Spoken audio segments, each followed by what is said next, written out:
Hey there, everyone out there in YouTube land and Facebook land. This is DelVecchio coming to you live from Sedona, Arizona, the day after the full moon in June 2019. So today is the 18th. And I was sitting in meditation. I'm going through some things personally and dedicated a lengthy mid-morning session to meditation rather than work, and got the nudge to do this message or to talk about this question: why are we here? Why are we here on the planet? What are we doing here? What is the purpose? What's the greater meaning? Of course, this is a question that humans have asked for a long time. And until we really understand the nature of this reality, we can't really find the answer to that. So in this video today, I'm going to share with you my reflections. They're not just reflections, they're the guidance that I've received from my master teachers in the non-physical, as well as some of the master teachers that I've studied with on the planet. Before I get connected to bring it through very clearly, I wanted to, hi Barbara, welcome. I wanted to just say the thing that I like to say, which is if you found any value in this, or if you know someone who would benefit, please share. Please give me a thumbs up, a like. If you're watching this on YouTube and you find it valuable, please subscribe to my channel. Hit the little bell so you get notified when new videos come up. Okay, so the question, why are we here? So let me just connect in for a moment. We are not here to chase pleasure and avoid pain. That is not the purpose of our existence here. Nor are we here to toil away in slavery, guilt, and shame in hopes of a heaven to come. Both of these beliefs, hey Paula, hi. Both of these beliefs come from, well, I don't know if they come from, but I feel there's a connection with this notion that we only live one lifetime. And that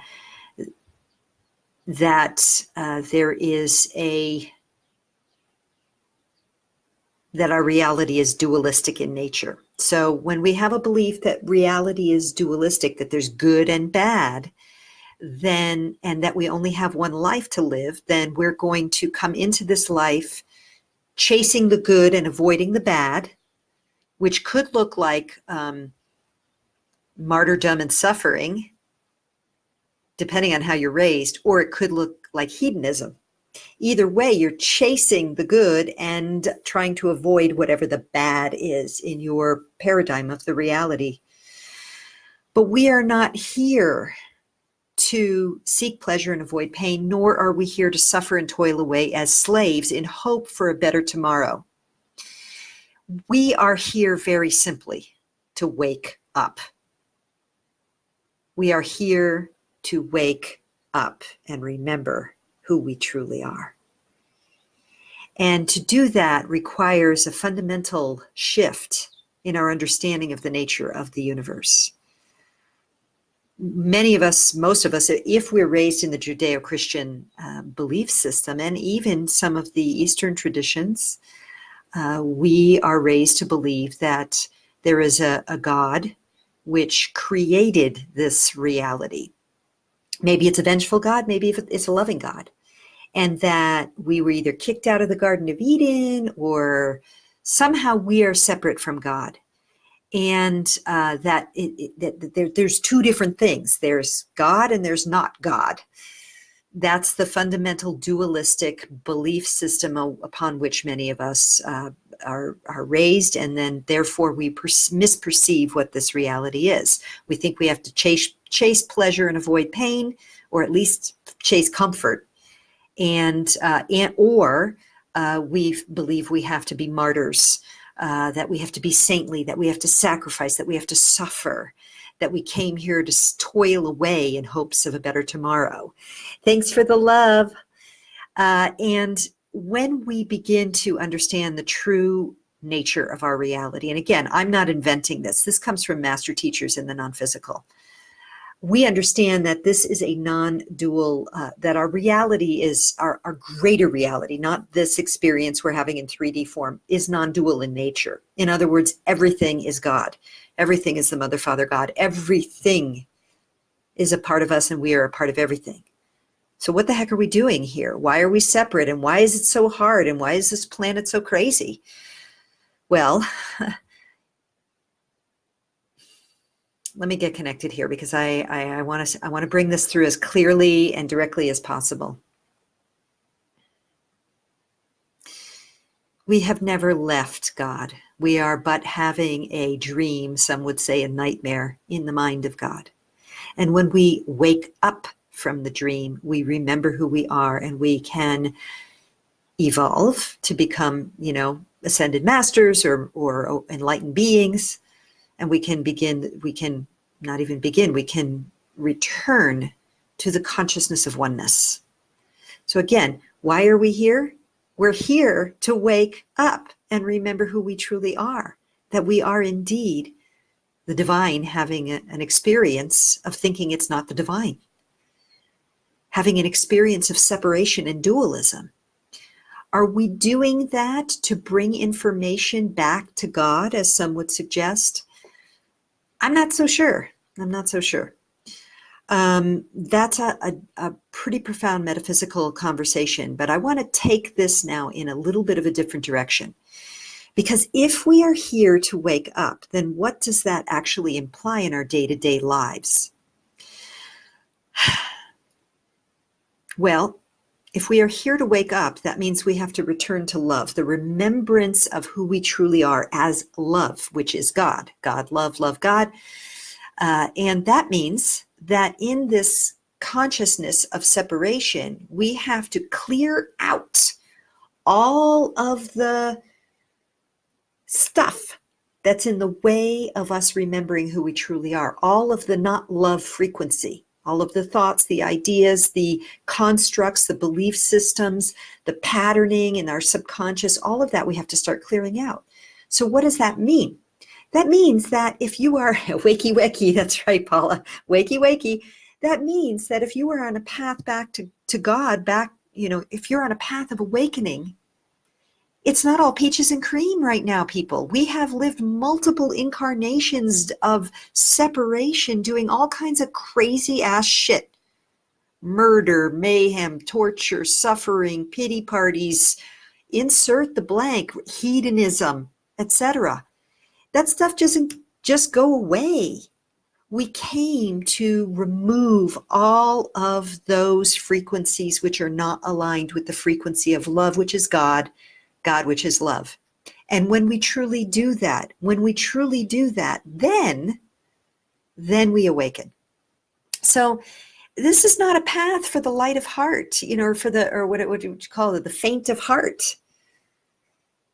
That's what this is, but nor is this a path for someone who wants that sort of secondary gain of being a martyr. Like, oh, look at how saintly she is. This is why you don't hear me talk about my challenges. Do I have them? Yes, I'm going through something deep right now. I'm even having a bad hair day. But that doesn't mean that I'm not working deeply to take personal responsibility for it, to look at where the healing is needed, to own it, to clear it, to integrate it, to love it, to let it go, all of that. This is part of the journey.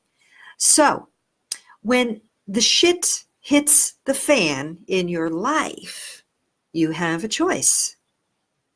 You can choose to ignore and avoid or blame, be the victim. You can choose to take it on as, oh, everything bad happens to me, and be a martyr.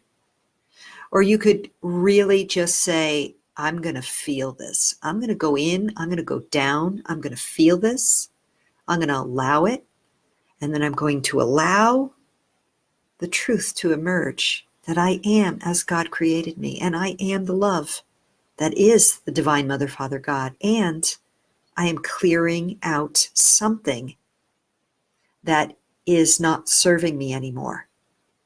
And that's when the real inner work begins, where we dig deep to figure out, what is this?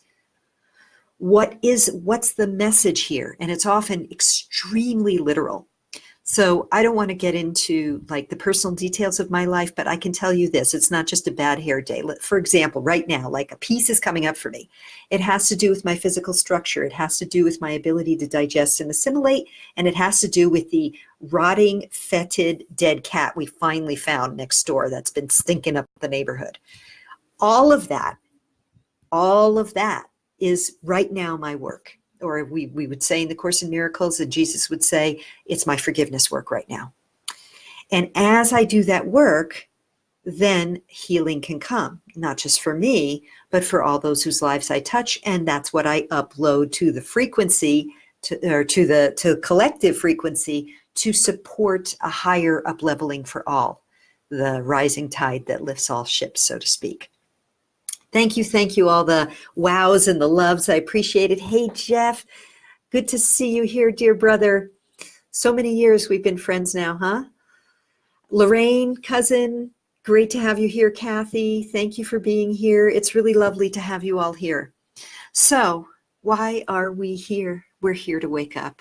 We're here to remember that we are the love that we came here to be. And so, that we didn't even come here to be, that we are, that we've always been, eternally we've always been. And we're just cleaning up, you could say, our incarnational karmic pile of turds. And one final note before I end this today is that we have this work to do both on the personal and the collective, okay? So this is why, when we look at the US president, what a catalyst this man has been for us to awaken to our collective sleepiness, our collective hate, our collective rage, our collective judgment, our collective assumption making, all of it. And he's not the only one, obviously, but he's just a sort of a really, really big public figure, right? But there are many examples of this. I just heard today that, hey, Pamela, good to see you here. I just heard today that there's, stuff happening in Hong Kong and China. Hong Kong, like almost a quarter of the population marching in the streets against some rules that China wants to come down and control Hong Kong.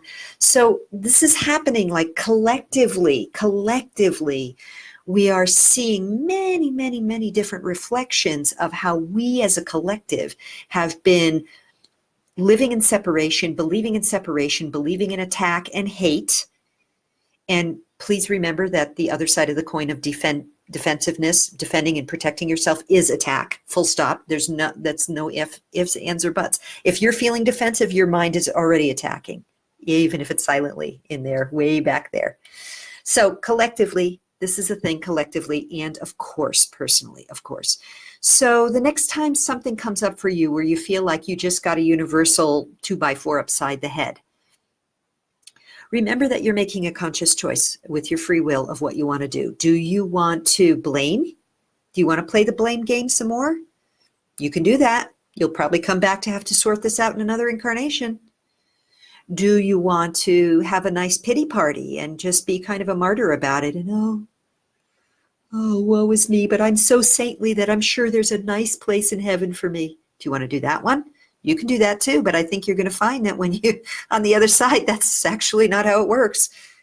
Or do you want to say, whoa, I am going to feel this so I can heal this. And then I am going to look at where I need to take ownership of the frequency I'm running that was a vibrational match to this showing up in the first place. Whether that's an incarnational frequency, something I inherited from my family lineage, or just something that a pattern in my subconscious. And yes, absolutely, Paula, when I heal a part, a part of the collective heals. So remember too, that when you do this work for yourself, you do it in service to all. Why? Because we are all one. We really are. Hard to imagine here, I get it, but we are. Shedding any residual layers of self-sacrifice. Absolutely, Pamela. This is a big one for so many of us. This, guilt and shame were the two-pronged weapon of the Catholic Church for how long? I mean, they murdered, up to 1 million or more people in the late medieval time and early Renaissance. So,